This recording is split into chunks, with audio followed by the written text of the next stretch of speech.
Jo, e përmendje. Faleminderit, kryetar. Ta them unë. Në fakt, replikën e kam me disa deputet këtu që dëgjoj që ma kanë përmendur emrin si një shembull të një politikani të sulmuar për shkak të mendimeve, opinioneve dhe qëndrimeve të saj. Dua të them me plot gojën se edhe përpara protestës, edhe gjatë protestës, unë kam folur për reformimin e pushtetit, kam folur për nevojën për vetë korrigjim, kam folur për nevojën për të kaluar nga sistemi i personalizimit ekstrem të pushtetit te sistemi institucioneve, kam folur për vetë pastrim, kam folur për luftë kundër korrupsionit, kam folur për administratën, kam folur për nevojën për të kuptuar që ky është një moment historik që ndan një epokë në një tjetër sa i takon demokratizimit mëtejshëm të Shqipërisë. Kam folur për më shumë përfaqësim brenda partive politike dhe në sistemin politik. Kam folur për nevojën për ta ndryshuar këtë sistem politik dhe këtë sistem zgjedhor i cili ka prodhuar një banalitet sot, nuk ka qenë kështu atëherë kur marrëveshja është firmosur, ka prodhuar stabilitet, po sot nuk prodhon më asgjë sepse njerëzit janë të papërfaqësuar dhe janë në rrugë dhe këtu s'ka as deje ideologjike, asgjë përveç se nevojën e njerëzve për të shpalosur veten në bazë të besnikrive përkohshme. Kam folur për institucione shtetërore që përdoren, instrumentalizohen kundër njërit dhe tjetrin me besimin e madh se ne kemi gjithë fuqinë për ta ndryshuar këtë. Dhe unë po ju bëj juve pyetje, po ti Klevis, po ti Orida, po ti Tomor, po ti Belind, po ju të gjithë, madje, po ti Sali, po ti doktore, ke fuqinë të hapësh rrugën dhe të demokratizosh edhe partinë tënde dhe ta çlirosh opozitën nga Përfundoni, lutem. që personalizon pushtetin. A e ke fuqinë të bëhesh pjesë e një ndryshimi që nuk i takon një partie, po i takon të gjithëve. Koha ka ardhur. Unë kam besimin që shumica dhe Partia Socialiste e ka këtë fuqi. Dhe asnjë nga sulmet e asnjë lloj bedeli politik të njërit apo tjetrit apo të tjetrës nuk më ndal dot te kjo se s'kam asgjë për të shehur. Asnjë bedel, asnjë njeri që përdor pushtetin, asnjë njeri që mendon se në emër të njërës apo tjetrit mund të dëmtoj politikisht, njerëzisht, familjarisht dikë, nuk do ta dali sepse do hiqet si apandesit. Nga kjo shumicë dhe nga politika. Zoti Berisha replik dhe zonja Tabaku. Për procedurë, replik të dyja bashkë. Procedurë, yes, një minut.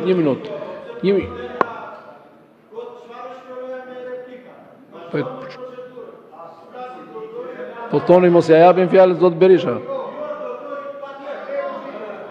Atëre zonja Tabaku e ka kërkuar për replik apo jo?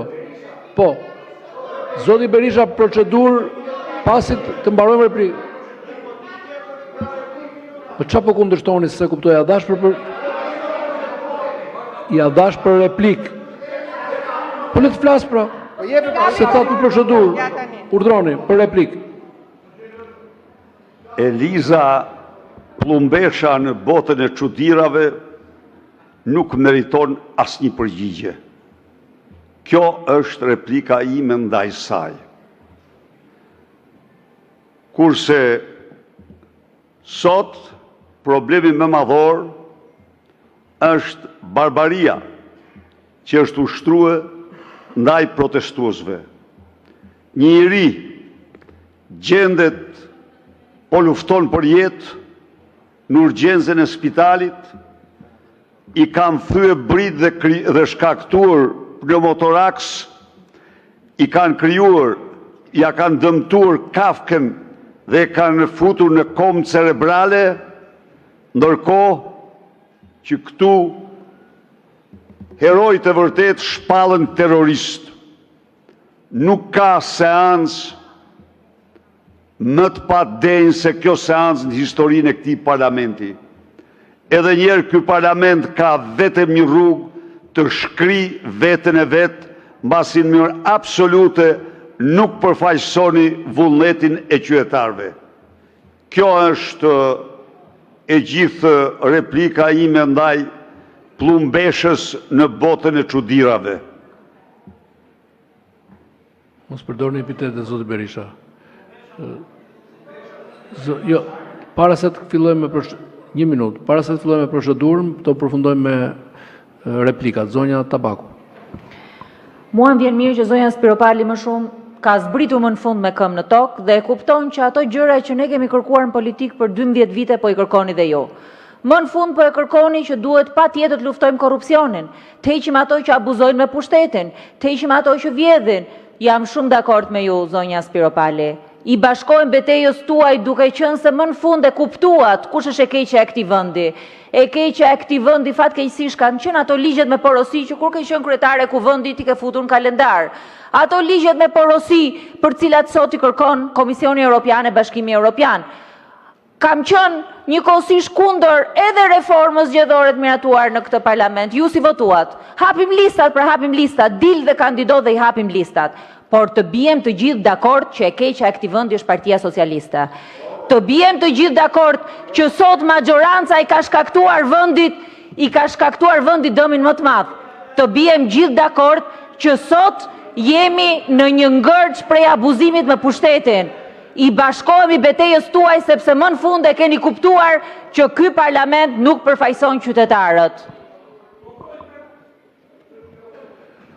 Për procedurë, zonja Spiropali dhe zoti Berisha, me radhë. Nuk ishte për procedurë. Ishte për replikë, zoti Leska, ju lutem, tani ju lutem.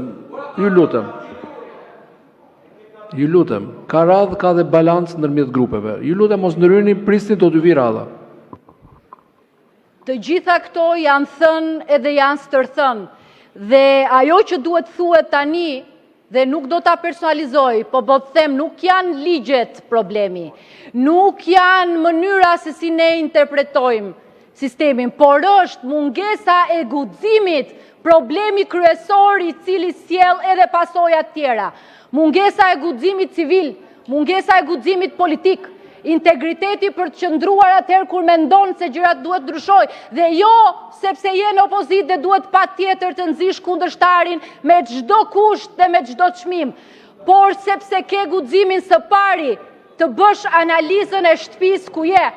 Dhe unë besoj që ne nuk duhet të analizojmë protestuesit, as duhet i linçojmë, as duhet merremi me ta, as duhet i akuzojmë, përkundrazi, ne analizën nuk duhet ta nisim nga kundërshtari, por duhet ta nisim nga vetja. Dhe sërish po e pyes, e ka guximin Sali Berisha ta ndryshoj sistemin elektoral që e mban atë në kryet një partie që e ka frikë, dhe asgjë tjetër. E ka guximin deputetët e rinj për të cilët kam respekt, disa prej tyre ti thonë bol ma, se nuk është ko bajlozësh, se ka 35 vjetë që lozin bajlozin, unë dhe askush, dhe mbajnë peng partit politike, e kanë guximin apo jo që të çlirohen nga bajlozi, po apo jo, dhe a i vetë, a e ka aq sens, sepse Shqipëria i ka dhënë gjithçka, e ka bërë kryeministër, e ka bërë president, e ka vënë në krye të vendit, a ka i guximin thot, koha ime ka mbaruar dhe nuk ka më nevojë për heronj, por ka nevojë për njerëz normal që drejtojnë këtë vend, dhe për ca të tjerë që kanë guximin të thonë boll.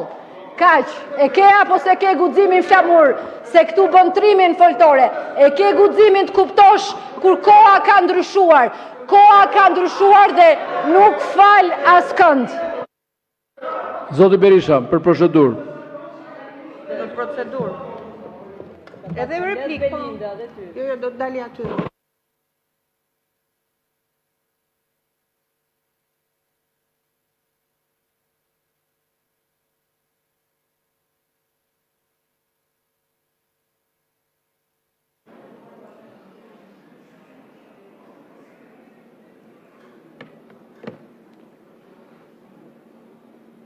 Të dashur qytetarë dhe qytetare, thelbi i krizës së rëndë që ka kapluar vendin i revoltës më të fuqishme popullore nga vitet 90 qëndron në faktin e thjesht, por themelor, se ju nuk përfaqësoni qytetarët, se ju nuk keni legjitimitet, se ju nuk keni ardhur nga vullneti tyre i lirë, por jeni produkt monstruos i kontrollit me të gjitha mjetet e krimit të vullnetit të qytetarëve shqiptarë. Edi Rama, kreu i juaj, akuzohet kombëtarisht ndërkombëtarisht se në 140 fluturimet e tij ka transportuar tonelata euro, mundet dhe drogë, dhe ju refuzoni Komisionin Hetimor Parlamentar, refuzoni të përballni me dokumentat që faktojnë se në fluturimet e tij ai ka transportuar valigje diplomatike më shumë se të gjithë qeveritë europiane të marrë së bashku. Ju nuk përfaqësoni qytetarët, por përfaqësoni njeriu i cili sapo u bë kryeministër në raportin e OSBE-dirit, OSBE-s, u tha se kishte transportuar në bankat offshore 200 milion euro. Ju nuk përfaqësoni qytetarët, por përfaqësoni njeriu që u bë kryeministër me sarajet e tij të Surrelit, me piramidën e vërtet ku deklaron të se është bler toka me 2 euro në kohë kur ishte çmimi minimal 25 euro, kur vetëm pigmenti i vilës në Sarajeve ka kushtuar mbi 100.000 euro, ku janë përdorur teknologjitë dhe materialet më të kushtueshme.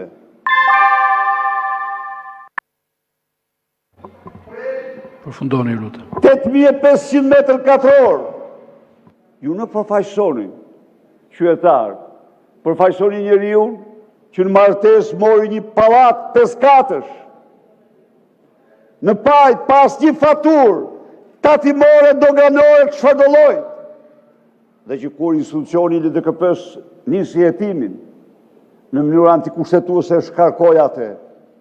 Ju nuk përfaqësoni qytetar, përfaqësoni vjedhjet monstruoze të zyrtarëve.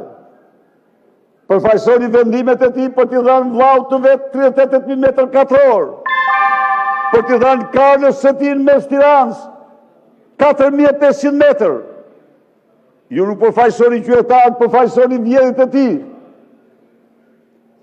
për të plaçkitur pasuritë publike në mënyrën më të pamëshirë. Përfaqësoni 140 milion euro të vjedhura tek djegësi Tiranës, të zhdukura. Përfaqësoni 600 milion euro të përvetësuara familja e tij dhe ai merr Gysagasin dhe akshin e tij, lindat e tij. Përfaqësoni dosjen Balluku, edhe ty,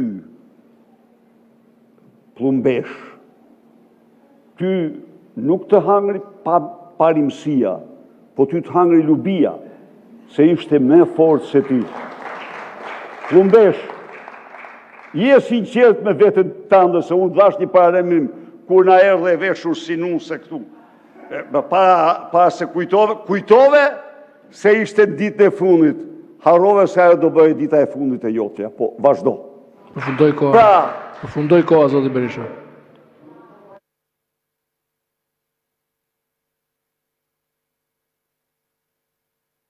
Përfundoni zoti Berisha.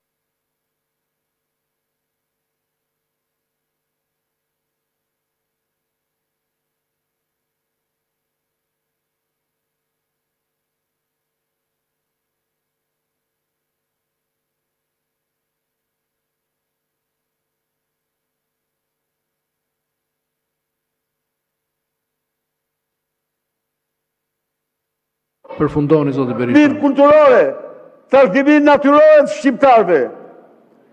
Atëherë, çfarë doni ju këtu në parlament? Po shumica juaj e keni vendin në burg dhe me të paktën minimumi 25 vjet për kokë. Minimum 25 vjet për kokë. Po, ti byxhosliu që qesha. Përfundoj koha, zoti Berisha. Ju lutem. Ju lutem, përfundoj koha. Koha përfundoj. Fjala për procedurë zoti Blendi Klosi. Ju lutem.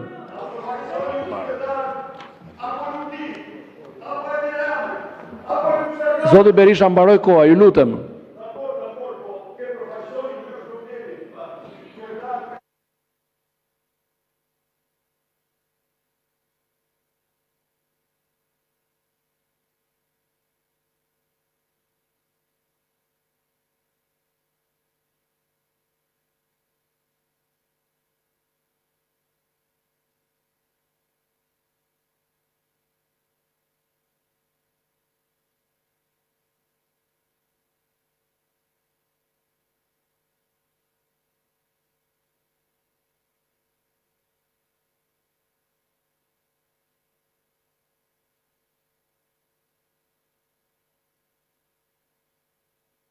Lironi foltore, zoti Berisha.